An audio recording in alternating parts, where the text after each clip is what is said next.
myself. I'm Kluge, and I'm joined by my dear friend and colleague, Adrien Finlay.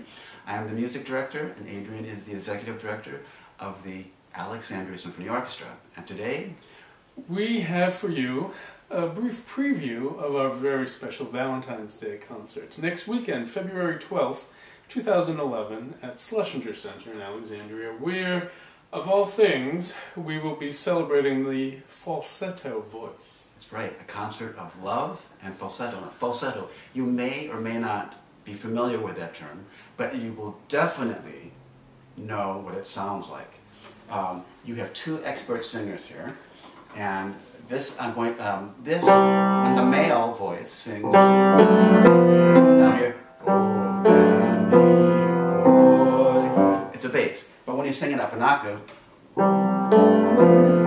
it's a tenor. And when you go, and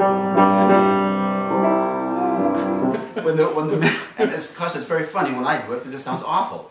But when you hear a master sing it, as you will in our Valentine's Day concert, someone who's made his career out of singing in that extreme high register of the male voice, the falsetto, then you have a thrilling experience. And our guest will be Tommy Fallon, countertenor. While he is up in Boston these days, he is a laureate of several international competitions, including the Pavarotti competition, and really he's one of the few countertenors around today. And really, who can resist a love song, which he will be singing throughout our Valentine's Day concert, when the singer soars into his highest range, capturing the height of the song's passion and poetry.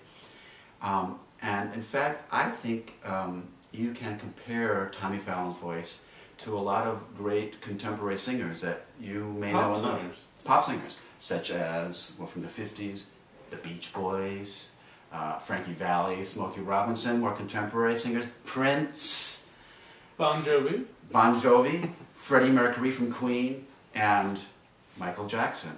They all made a career out of singing in that extreme high register.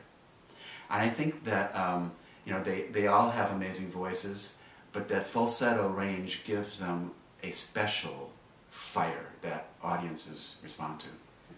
Well, it's quite extraordinary and often unexpected. There's an element of surprise for sure. There is an element of surprise. I think probably the first time we heard Michael Jackson sing, we were all surprised. But then we get addicted to it. And it makes audiences swoon and scream, and in fact sometimes faint. And I think there's something that evokes visceral and powerful reactions. I always think of singing as being heightened speech and heightened emotion. And then I think of falsetto as being heightened singing. And when we wail, or with pain, or when we shriek with joy, or when we react in surprise, we use the highest voice, the highest part of our voice. We shriek sometimes, in fact. And it's an instinctive reaction. But I also think there's something of the angelic. Now, Adrien, did you ever sing in a boys' choir? Unfortunately, no. Oh, I'm not a singer. Okay, but you have that kind of angelic, appearance. So Thank you, Ken. there is something angelic about a boys' choir, and it's that same sound of the boys' choir that the adult male preserves in the falsetto that gives him an angelic quality. And I think modern singers, from U2 to Tom York, or from Radiohead, use the falsetto to evoke that spiritual realm. Now, the falsetto part of the program will be complemented by Dvorak's Symphony No. 8. One of the best works, honestly, Kim, you could put on the second half of the program. Thank you. And I think that work is a perfect complement because it's just unending, beautiful, gorgeous, romantic melodies that will make you swoon. And so, if you are looking for a great Valentine's Day date, think of us with Tommy Fallon. With Tommy Fallon, and tickets.